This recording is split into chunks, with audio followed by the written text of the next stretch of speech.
When Pharaoh let the people go, God did not lead them on the road through the Philistine country.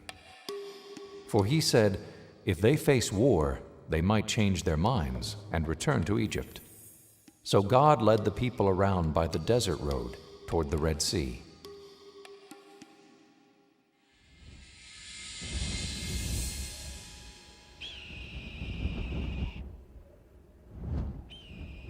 If the Israelites traveled from Goshen to the Archaeology coast, then the biblical description of their route to freedom is very specific. They walked a road through the Sinai desert in the direction of the Red Sea. During the time of the Exodus, 3 main roads existed in the Sinai. The way of the Philistines traced the Mediterranean coast past a series of Egyptian military outposts. Understandably, the Israelites did not follow this path. The way of Shur, an inland trail, terminated not on the shores of Yam Suf, but in the vast desert of southern Canaan. Only the southernmost road, a trade route that stretched from Egypt to the top of the Red Sea and then on to Midian, matched the biblical description. It's a route that runs through more or less central Sinai from the Egyptian cities which are in the Nile Delta, and then on down to northwestern Arabia. This is a period when the incense route was beginning to develop. So we do have evidence of travel back and forth between Egypt and what we would call Midian. Located above the peninsula's rugged mountain ranges, this trade route was well suited for travel, as its flat, hard-packed terrain made long journeys on foot manageable and commonplace. When Moses fled from Pharaoh after killing an Egyptian slave master, he would have followed this route to sanctuary in ancient Midian. Then, 40 years later, he led his people out of Egypt over this same desert road again.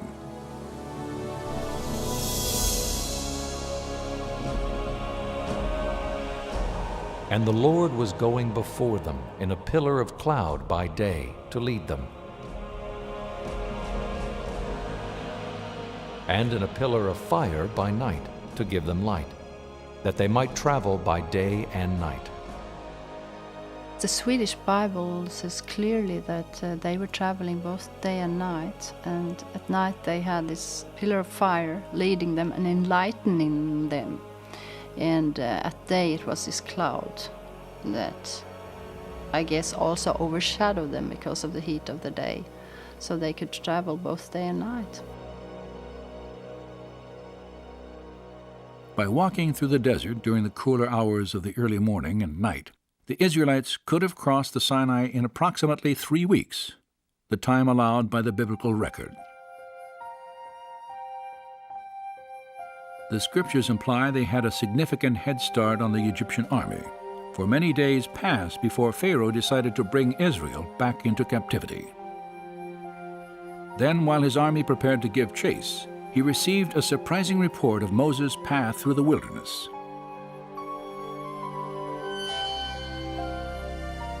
Now the Lord spoke to Moses, saying, "Tell the sons of Israel to turn back and camp before Pi-hahiroth, between Migdol and the sea.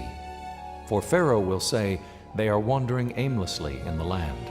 The wilderness has shut them in."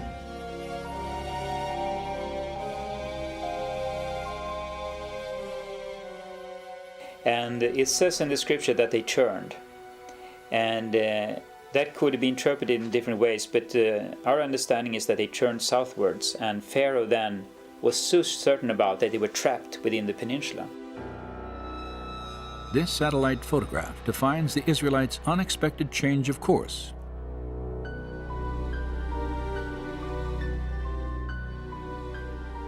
They had entered a winding maze of dry riverbeds that branched off the southern trade road in a twisting path to the coast. And within this canyon, called Wadi Watir, Moses and his people were hemmed in between walls of rock 2,000 feet high.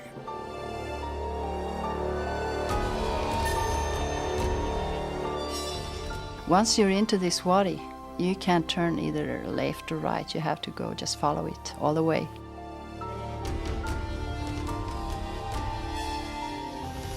you have huge mountains on each side, so you can't get anywhere else except follow this valley.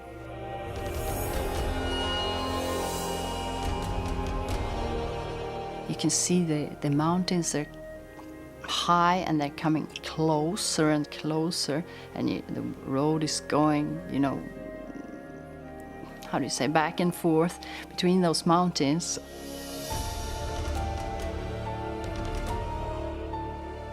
After walking 18 miles through the wadi, the Israelites caught their first glimpse of the mouth of the canyon and an even greater obstacle that now stood before them.